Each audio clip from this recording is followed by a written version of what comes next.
For decades, WFAA has covered many crimes that shocked North Texas, stories of loss, unanswered questions, and the search for justice. So we wanted to take a closer look at some of the most impactful and unforgettable cases that we've reported on. These are stories of victims and families who deserve to be remembered, of mysteries that remain unsolved, and of justice still being sought. We begin with the case of Doris OA, a young woman full of promise whose life ended tragically nearly 20 years ago. Her family still wonders what really happened to Doris and why has this case gone unsolved for so long. Doris OA was a mom. She was a former model, beloved in the community. Doris was married to Raymond OA. His family and him owned Ojeda's restaurant, very popular Mexican restaurant in North Texas. Doris and Raymond decided to go for a walk around Gooch Elementary School in North Dallas. And as they're walking around the elementary, a vehicle pulls up, an SUV, opens fire, and shoots Doris 5 times. Oh shoot, there's somebody down right here. Oh God, somebody's just been shot. Neighbors said they heard a volley of shots and they heard somebody scream, and that was it. We interviewed Raymond 2 years after the murder. I asked him who he thought killed his wife. We also asked him about being a suspect. The Dallas police do not think that this is random. They think that this was some sort of hit, whether it was a hired hit or they were sending a message. They believe that Doris OA was just an innocent. Missy Beavers is one of the most bizarre cases I've ever covered in my career because of where it happened, how it happened, and the video of the suspect that was released. I was the first reporter on the scene on April 16th of 2016. I'll never forget, I got a call from a resident who lives in Midlothian and told me that a woman had been killed inside a church. I got to Creekside Church hours before any of the other media, and I learned that there was a woman inside the church by the name of Missy Beavers. She was there because she was an instructor for Camp Gladiator, and she got to the church around 4:30 that morning. She moved the class to the church the night before because she knew it was gonna rain, and she had posted it on Facebook. As the campers, as they call them, started to arrive, they noticed, her vehicle on scene, but she wasn't out there. And as time went on and class was supposed to start, they knew that wasn't like her, and they actually went and discovered her body that morning early. When police got there, someone had shattered the glass on the back door, and that's how they broke into the church. Initially, they thought it was a burglary, but nothing was taken. It certainly is a strange occurrence at this time of morning for a church to be burglarized early in the morning. And then they found the surveillance tapes from inside the church, and what they found was shocking. There was a person on that video dressed in what appeared to be police SWAT gear, complete with helmet and gloves. All intent and purposes, he is designed to look like a police officer. His intent was to look like a police officer. The video showed the suspect walking around the church, opening cabinet doors, and that was 30 minutes before Missy even arrived. And once police released that video, it was chaos. Within the first month, we had received over 1,000 tips. People fixated on how the person walked, almost like a limp. It's hard to track down everyone with a limp or a gait, but we've had a gait analysis done, so we have a general idea about what we're looking for. And every person had an opinion. Was it a man or was it a woman? I've looked at that video 100 times, and I can see characteristics that would make me think, yeah, it could be a woman or it could be a man. Initially, police focused on the people that were closest to Missy, including her husband, Brandon, who was out of town on a fishing trip when it happened. We've interviewed him multiple times, and he thinks this was not random. I've flip-flopped on this over the years, but I can only offer an opinion based on insight, and I kind of feel she was targeted. Police agree this wasn't just somebody off the streets that committed this crime, but they have no motive, suspect, or theory on what happened. They've gathered mountains of evidence, thousands of tips, cell phone data dumps, and interviewed hundreds of people. They've also worked really closely with other state, local, and federal agencies. It's just been a full court press on this case. No one's ever really stopped working on it since day one. They have so much evidence, and some of the detectives have changed over the years. So it's almost overwhelming to go over everything that they have. And that's the reason Midlothian is turning to new technology and artificial intelligence to help them try and solve this case. The type of data we have in large database files can be more efficiently looked at through artificial intelligence, creating opportunities for us to find unique or repetitious, information that we haven't been able to find yet. They hope this will lead them to a suspect, possibly somebody they've already talked to. They just need to connect the dots. We do have that information. You compare that against potential suspects, and you hope that that ends up matching up as one of those puzzle pieces that we put together with other information through the different technology and forensic advancements as they come along. The detective and the chief of police tell me that this is a case that can be solved, and every day they get one step closer to finding justice for Missy.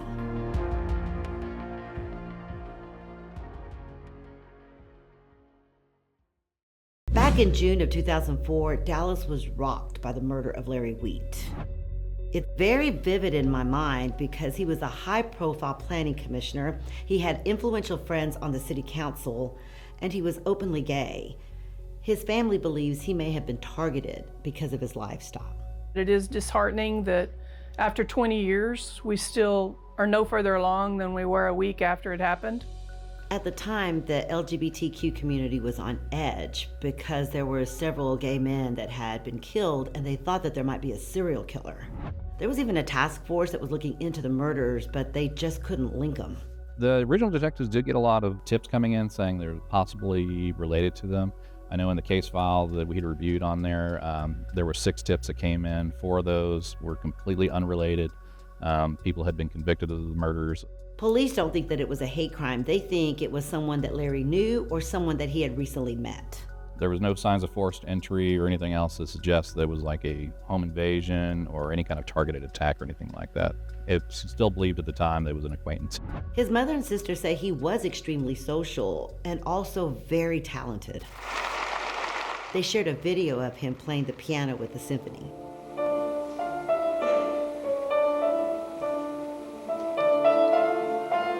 And he also loved to paint. He was creative from the time he could pick up a Crayola. He loved to draw and to own anything. Police say Larry Wheat was beaten to death in his apartment in an area of Dallas that is now called the Cedars. A neighbor called 911 after he heard screaming and he saw the suspect. He had asked him for directions on how to get out of the Mr. Wheat's apartment. That neighbor ended up escorting him out through the gate. Afterwards, they ended up looking through a window and saw Mr. Wheat deceased inside of his apartment. Like so many families, his mom got a call with the news that no mom wants to hear. The call came from her sister who lived in Dallas. The mom lived in West Texas. She had news that was going to be hard, and she took it from the police came to visit, and they told me that Larry had been killed. The killer left behind no evidence. There's no DNA, no fingerprints, no surveillance camera footage. Police did get a good description, and they came up with a composite sketch. To me, that sketch looks very distinctive, especially if you take a look at the hair. From the neighbor that actually witnessed the gentleman leaving on here, he described him as either white or Hispanic, but unable to determine specifically what kind of ethnicity or anything like that. The family believes that the initial detective didn't put a lot of work into the case because Larry was gay. Unbelievable. It just seems beyond me that they can't find something.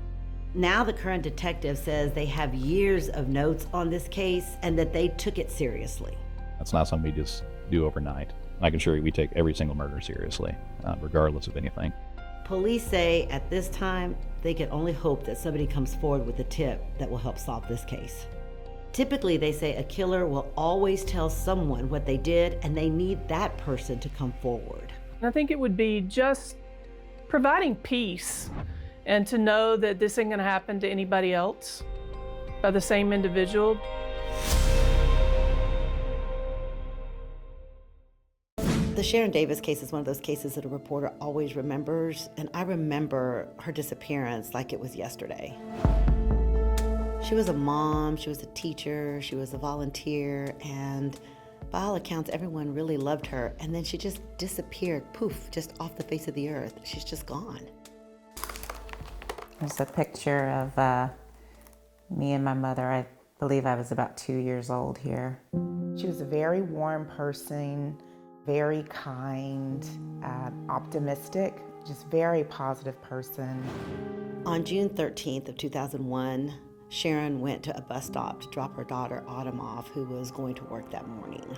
I was working a summer job downtown, and my mother dropped me off at the park and ride, and that was the last time I saw her. Autumn told me that her mother was partially dressed. She had on sweatpants, she had on her robe, because she was planning on going back home that morning and getting ready to go to a continuing education class that she was taking. That day, she was in a really good mood, smiling and just, rushing to make sure that I got to the stop on time. My mother, me and my brother. Sharon had 2 kids. She had Autumn, who was 18, and Ron Davis Jr., who was 20, and he was in college at the time of her disappearance. Autumn says she knew immediately that there was something wrong. Her mom was a creature of habit, so when she didn't show up at 6 o'clock that evening, they knew something had happened to her. I called my brother, and that was when my brother decided to get on the highway and see maybe if she had car trouble and the car broke down.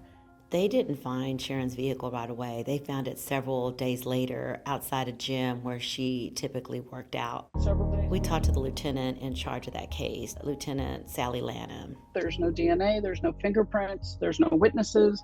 It was panic because they find the vehicle she was driving and not her. Quite honestly, people just don't disappear. It's usually something bad's happened. Police, by all accounts, and even the children say that Ron Davis Sr., her husband, was uncooperative with police. He didn't immediately do an interview with them and didn't allow them to search the home right away. The detectives were unable to arrange a time and talk with him for several weeks. So his lack of cooperation obviously raises some red flags. So police say they weren't able to get into her home right away until maybe several weeks later when they finally got a warrant. And when they went in, there had been some remodeling, specifically a bathroom that had been remodeled, but they didn't find any evidence. I went to talk to Ron Davis at his home. He didn't want to go on camera, but he did say that he cooperated with the Dallas Police Department. He interviewed with them twice. He says he's the one that reported his wife missing the very next day, and he allowed them into his home to search voluntarily. She had filed for divorce. She contacted an attorney, and the attorney had filed for divorce just a couple days before she disappeared. And then this happens where she's gone. He says that his wife twice had filed for divorce but had withdrawn it, and that he had not received the notice of the latest divorce filing a couple of days before she disappeared. And he says on the day that she disappeared, $20,000 in cash was missing from the home. And he maintains he had nothing to do with his wife's disappearance.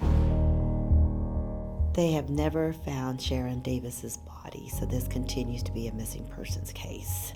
And because it's a missing persons case, it is not a crime, so there are no suspects in this case at this time, including any family members. It started as a missing persons case, and it continues, and it remains a missing persons case until she's located alive or, God forbid, she's deceased. This case is now assigned to the Special Investigative Unit. It's an elite unit within DPD that has some of the best detectives. I fell in love with the case, and yeah, it's a challenge. But like I said, there's somebody out there, that knows something. We still haven't lost hope. I would love for my mom to just come in right now and be alive and give me a big hug. The next story takes us back nearly 30 years to one of the most heartbreaking moments in music history. Selena Perez, known as the Queen of Tejano music, was just 23 years old when her life was cut short by someone she trusted. Her death stunned the world and left fans mourning a legend taken too soon. But now, nearly 3 decades later, the woman convicted of Selena's murder is eligible for parole, a reality that has reignited emotions and questions for Selena's fans and family.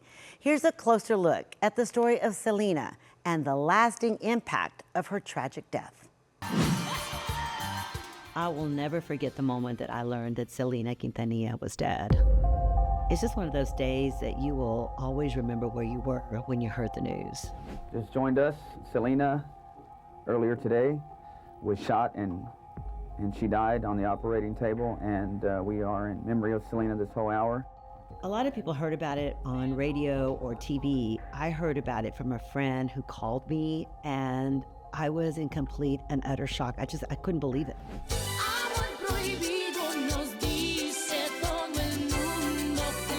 I was a huge Selena fan. She was considered like the Madonna of Tejano music, and I used to go to her concerts, used to dance to her music. It was pretty incredible.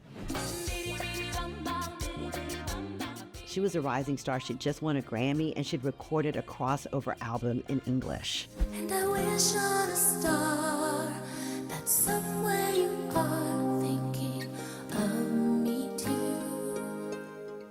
On March 31st of 1995, a bullet silenced her beautiful voice.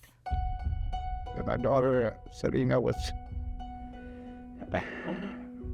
killed this morning by a disgruntled employee. Selena had gone to the Days Inn in Corpus Christi to confront the former president of her fan club, Yolanda Saldívar, as she was accusing her of misappropriation of funds. There was some discrepancies with the fan club, and it resulted in her shooting Selena. Selena was shot in the shoulder and it severed a main artery, and she ran towards the lobby, leaving a trail of blood. Just before she collapsed on the floor, she named her killer. She says it was Yolanda Saldívar. I don't know what happened to Yolanda, but she went nuts. Took something from us, from everybody. Meanwhile, Saldívar ran to her truck, and for 9.5 hours, she was in a police standoff. While she was in that truck, you can see video of her. She's holding a gun to her head. She's emotional. She's crying. She was expressing remorse all through the incident. What was she saying? She was crying, upset, very emotional. They got her? Shots. I remember the next day, there were candlelight vigils, and people were standing in line at record stores just wanting to buy Selena's album. She worked so hard to get to the very top, and then somebody took it all away from her. In Corpus Christi, I've never seen anything like it. People lined up literally for miles just to walk by her coffin to pay their respects. And then there was the funeral. Because I had worked in Corpus Christi and I knew the family, I got into the funeral. It was by invitation only. And I stood just feet away from Selena's coffin at the graveside. And I remember people walking by and putting white roses on top of her coffin. It was really, those were her favorite. It was a really memorable moment. And I think she's left a very big, empty place in that Tejano music, and I don't think it's ever gonna be filled. The year before Selena died, I asked her what she wanted to be doing 10 years from now, and she answered by saying, "If I'm still alive." What 22-year-old says that? It was almost like a foreshadowing, like she knew something. It was really eerie when I went back and listened to that interview. One thing I know, though, is that she may be gone, but she lives on forever, and in fact has new fans now that love her music.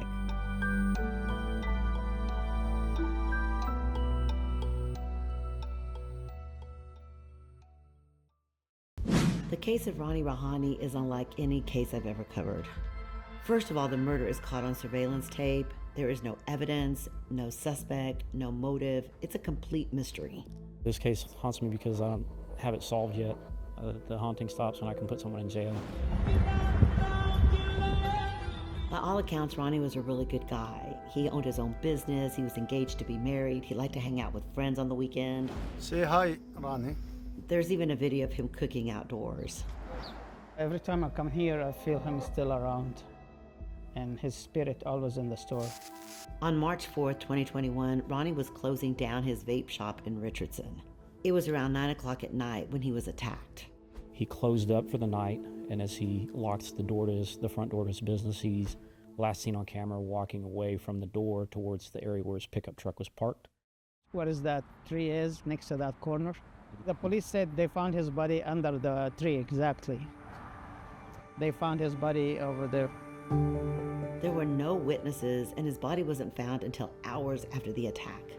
Unfortunately, it was around the time of COVID, when a lot of traffic around, a lot of people moving, so unfortunately he was on the ground for a little while before we were able to begin our investigation. While there was no physical evidence, police did find a surveillance camera inside Ronnie's business that caught his own murder.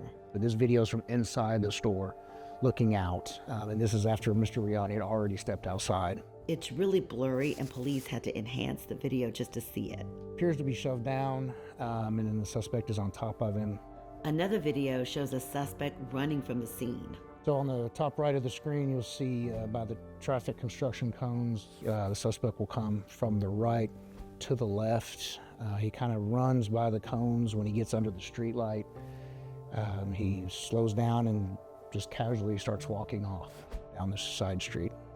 Police believe that Ronnie was targeted because there was no robbery and he was stabbed to death. It appeared to be personal, based on the fact that it's stabbing, it's up close and personal as opposed to, shooting from a further distance. And the number and intensity of the wounds appear to be a very vicious attack. We keep old case files from cases that either have, some have been solved, some of them are unsolved. Richardson police gave us a behind-the-scenes look at how they work these cold cases. There's cases 83, 91, all the way down to current other cold cases on the bottom. In this case, they did a phone dump, and that's looking at all the cell phones in the area at the time of the murder. They questioned everyone around him, his family, his friends, and they cleared everyone. They even looked at his lifestyle, and they found nothing. Someone has knowledge of this, someone knows something about it, and would have to come forward for us to at least get the ball rolling. Police believe that somebody was driving by really close at the time that the murder happened. They also shared that video, but you cannot tell the make or model of the car. I know and understand that it's late at night and you're driving and maybe not paying attention to what's going on the sidewalk, but there was cars driving by, and so we're hoping that someone saw something that could give us a lead. Chances are somebody close to the killer knows something, and Ronnie's family is really hoping that they have the courage to come forward. It's just like a mystery things just keep us wondering why, He never harmed anything. He never harmed anybody.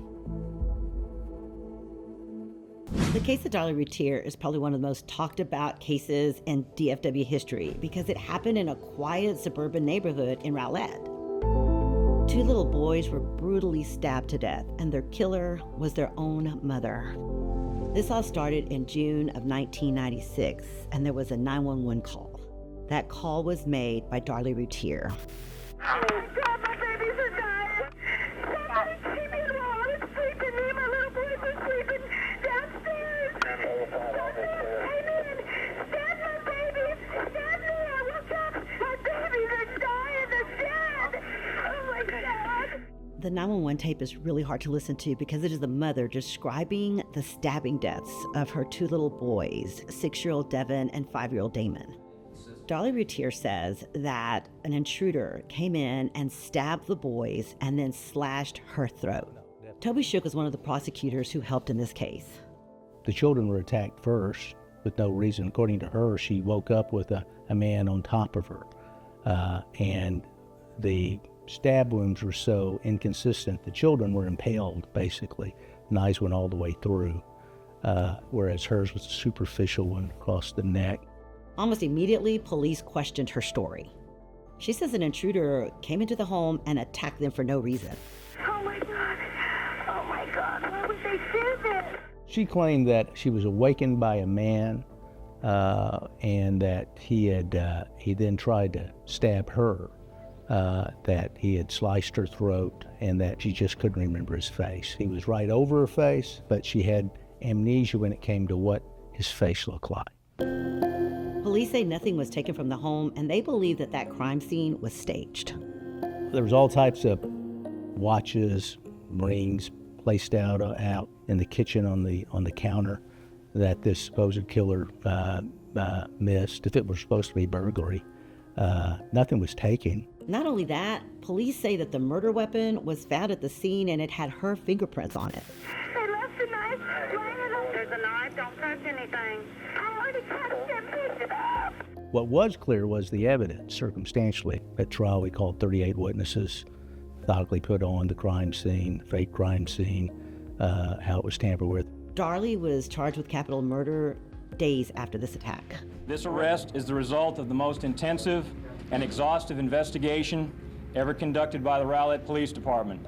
We believe that the white male suspect, described by Darl Rouer as the man that attacked her and murdered her children, never existed. We also believe that the wounds present on Darl Rouer were self-inflicted. Her husband Darren was upstairs with their newborn baby. Darlie has maintained from the beginning that her husband had nothing to do with the deaths of these two boys. One of the first few questions I asked her, did your husband murder these children? She said, absolutely not. Darl Rouer took the stand and she really showed no emotion, and prosecutors say she was actually more concerned about the fact she hadn't had her hair done before the trial started. What kind of woman kills her children and stabs them in the middle of the night like that? Who does that? Well, someone that's deeply reserved, that self-centered, that doesn't have a conscience. Darlie was sentenced to death. Her husband stuck with her throughout the trial, but now they're divorced. Darlie and her family have filed multiple appeals saying that she's innocent. Darling, will you ever admit to having killed the boys? I'm innocent. I thought that it was important for people to hear me actually tell them that I did not murder my children. Remember the overwhelming feelings all at one time, scared and angry, still feeling like it can't be real. I cannot actually believe they're doing this to me when I didn't do this. I did not kill Devin and Damon. The family says that there's DNA that will clear her, but prosecutors say they tested over 100 samples of DNA and they only came back to Darlie and the two boys. There's DNA testing going on right now. I don't know what DNA testing is going to move the needle one way or the other. Darlie sits on death row awaiting execution, and she declined our request for an interview.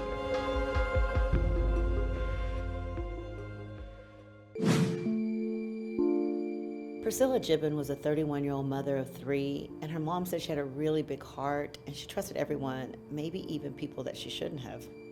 She seen good in everybody, even bad people. She would always give people the benefit of the doubt. She grew up in Kansas, and her mother says she was always searching for love, and that's how she ended up in Odessa, Texas in 2020.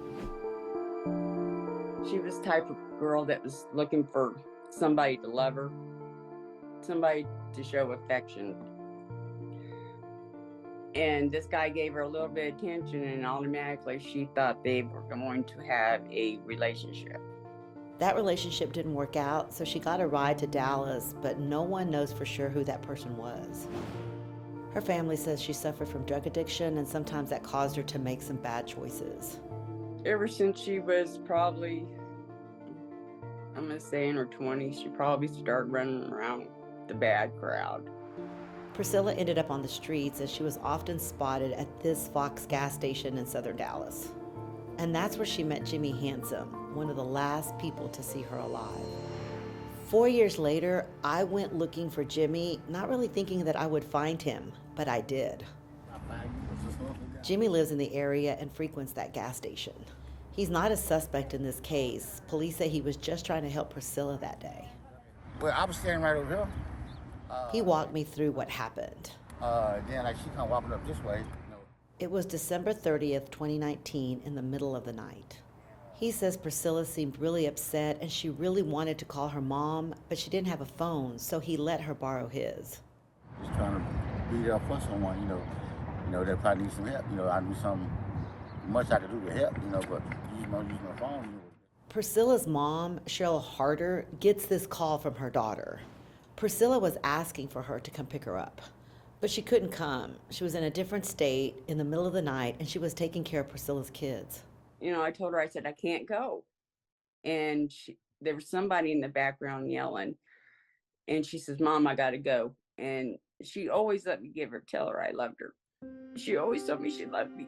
And she hung up, and we never told each other that we loved each other.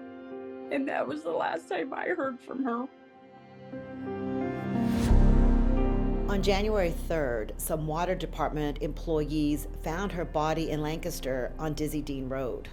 I went there with the lead detective in this case, Jason Tapscott. We were told a body was found behind that barrier right over there. And when we got here, we saw that the victim had been burned. And you walk a little bit closer and you can see that the suspect or suspects put something on her and they doused her with gasoline and lit her on fire. What happened to Priscilla was horrible. According to the medical examiner, she was stabbed almost 30 times, possibly sexually assaulted, and then her body was set on fire. Her body was found right back there, and we believe she was dead before she got here. We believe she was murdered somewhere else. Police are frustrated with this case because there's no surveillance video and no eyewitnesses that they could find. There were 3 DNA profiles found on Priscilla's body, but only one matched. They don't have enough evidence, though, to arrest that person.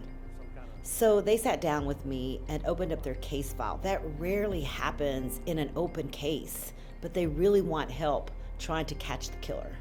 We need some help. We believe somebody knows something. Some of the case files that we saw, we can't show you because they're really horrible.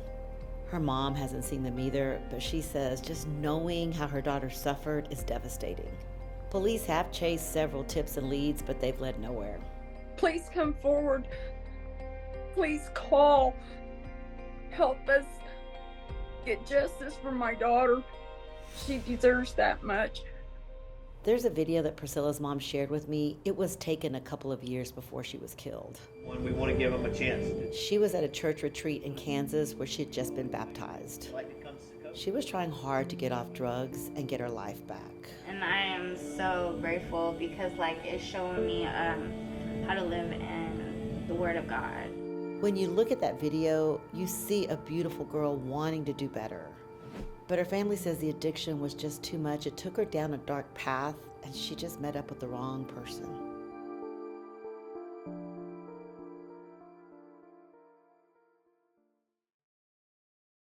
Back in 2010, the city of Louisville was shaken by a brutal and shocking crime. A woman viciously attacked and killed in what can only be described as a scene from a horror movie. The weapon, a chainsaw. We're going to revisit this case and hear directly from the investigators who worked to bring justice to the victim's family. It's a chilling reminder that even in safe neighborhoods, unthinkable violence can happen. This is a story of one of the most disturbing crimes Louisville has ever seen. Post 101, under emergency. Yes, I'm a U.S. Postal Service city carrier, and it seems to be a body in the street cut up. It looks like a body, the head coming off. April 26th of 2010, about 11 o'clock in the morning, we received a 911 call about a body laying down in the street. There was a mailman that was delivering the mail. Louisville police get a call from the mailman who describes what he sees, and it's a horrific scene, and it is Maria Corona.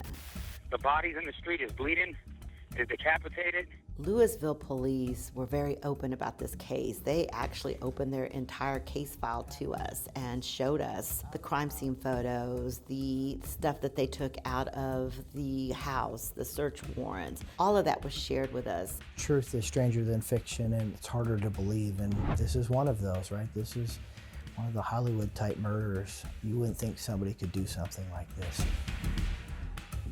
Police say that Maria Corona was on the phone with one of her friends, and she could hear loud noise and told her friend, well, I think Jose's out in the yard making noise with some sort of lawn equipment.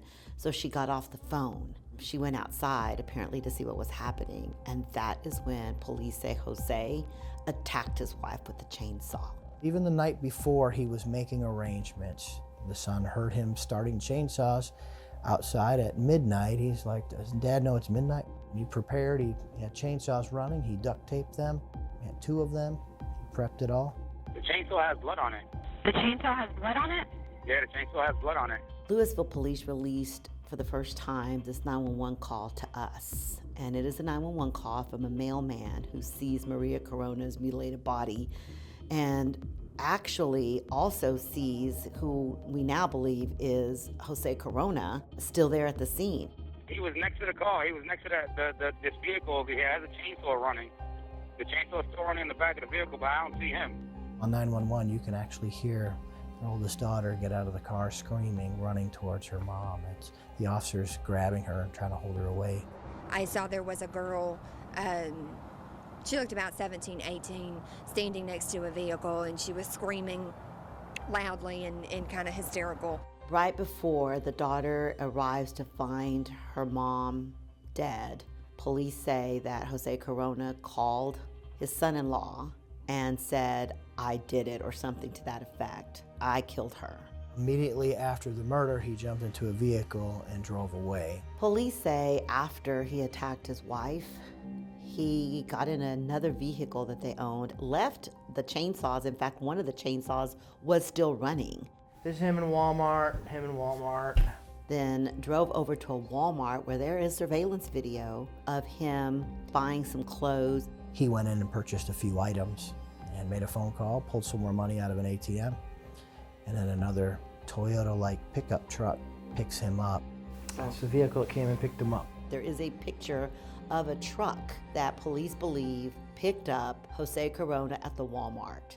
That truck then drives Jose Corona to an auto dealership place. And there he gets a truck and says he's going to take it on a test drive and takes off in that truck. This is the toll booth of him going through.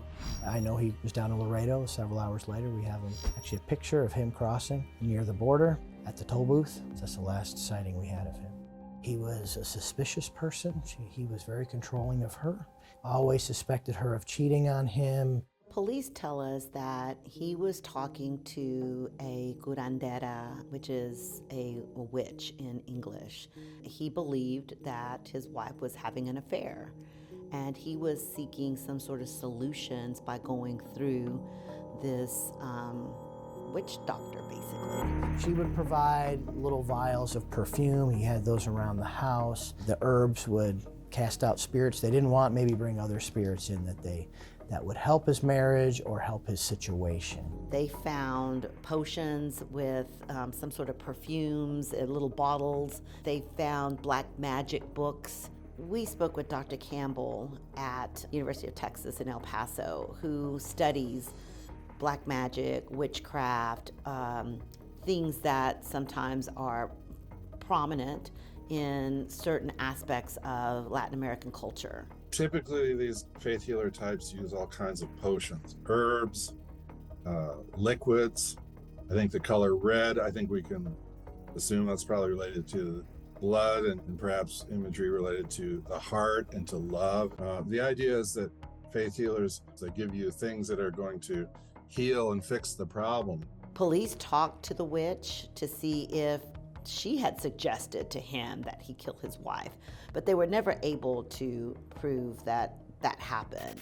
It's one of the most gruesome and heartless crimes I've ever heard of. America's Most Wanted, a few months after they profiled this case, and they actually spoke with one of the daughters just after it happened. I don't understand how a human being can plan something so horrific and terrible like that. That's something I can't understand how he's living with this guilt. This is not an unsolved case, unlike some of the other cases we have profiled. This case has been solved. They know who did it, but he is still out there.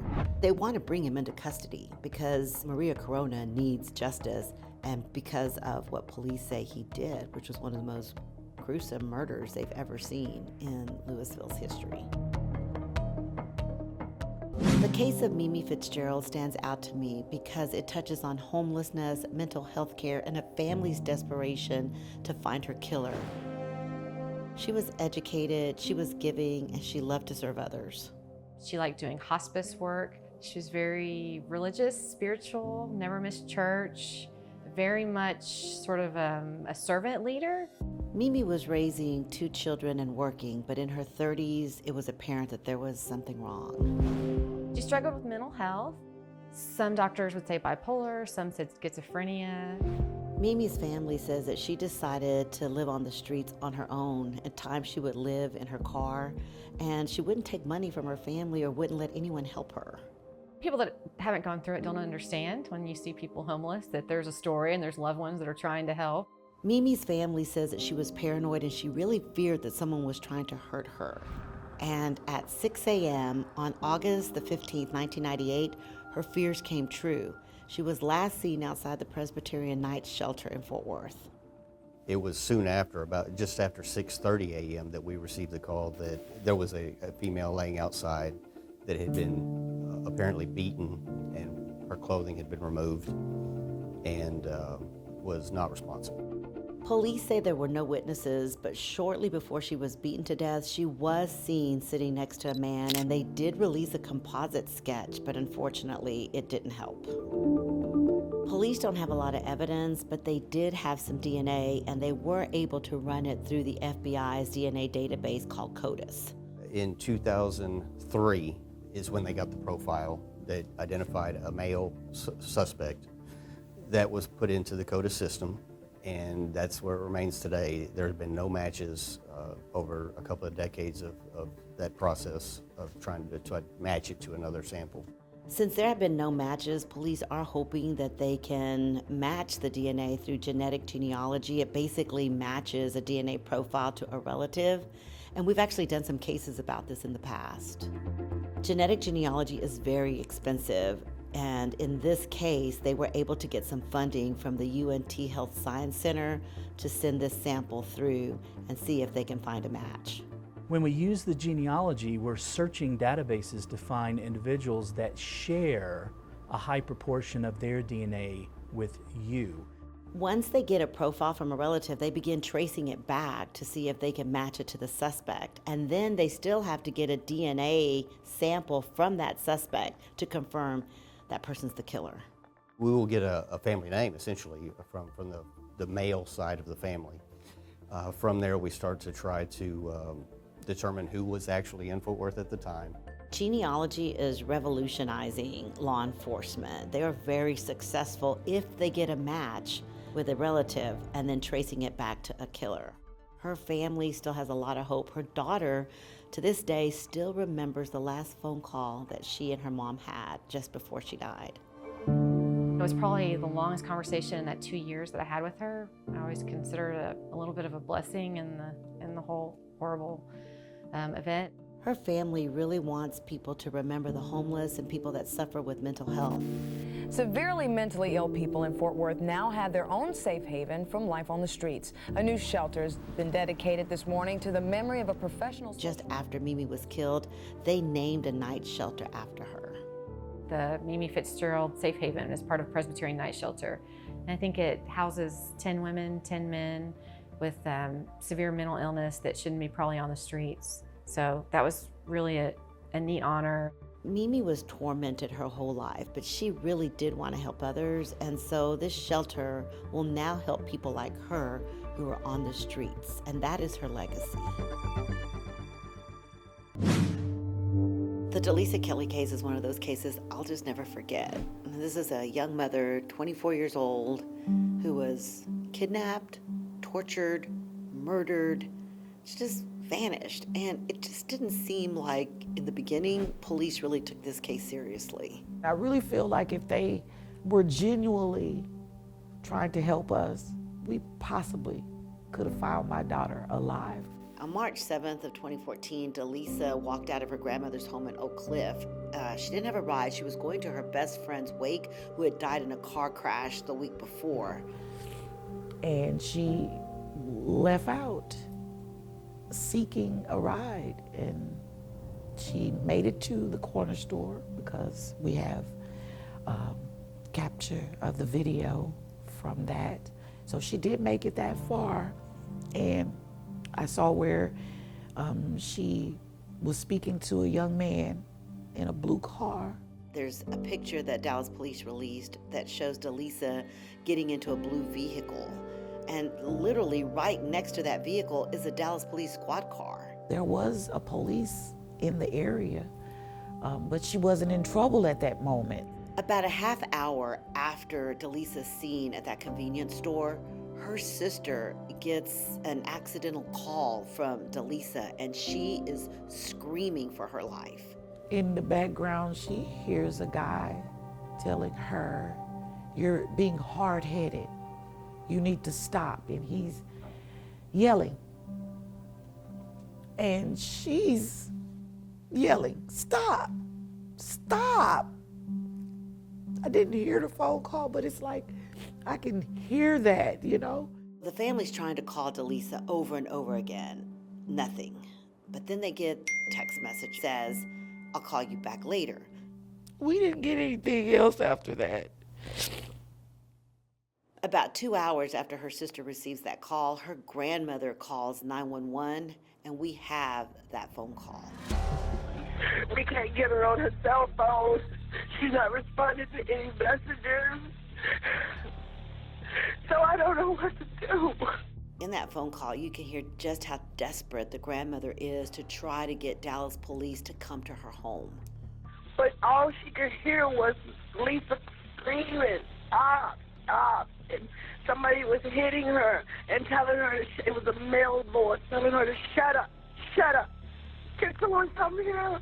Dallas police never sent an officer that night. Instead, the sergeant that was in charge of 911 tries to ping her phone and locate her.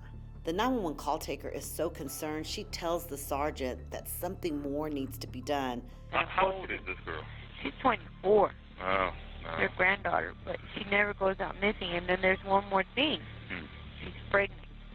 Well, sounds like she's missing before since she got in that situation.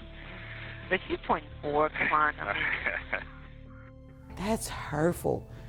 When you really realize that your child is gone and you have to constantly hear that, that hurts. You make her look so bad. No one is ever sent to the home until Monday afternoon. In that 3 days that they took their time, we could have found her. 7 days after Delisa disappeared, her family organized a search party. Not Dallas police, the family. But as they're getting ready to go out and search, she gets a call. She said, "Mom, are you sitting down?" I said, "Just tell me, Jazz. They found her." "Okay, where is she?" She said, "No, Mom. She's gone." And it's like it took all the air from my body. My legs got weak. I just fell to the floor. No. Delisa's body was found in an abandoned home less than 2 miles from her grandmother's house. She was recovered in front of a vacant building. She died from blunt force trauma and asphyxiation. She died about 3 days before her body was found, which means that there were 4 days after Delisa disappeared that she was most likely alive. We could have her now, but it's like no one cared. It might be a 10-year-old case, but for the family, it feels like it was yesterday. There were multiple people that have been interviewed in this case, but so far there has been no arrest. I believe that if, they had enough to make an arrest, they would have made an arrest back then. Dallas police now say that they do have forensic evidence in this case. I will be going through each piece of evidence thoroughly to see if we can get any new leads. Even just a small piece of information can break open the case. So if anybody has any information, to just come forward. Time was of the essence here, and Delisa deserved better. Oh, can we stop a minute? Yes.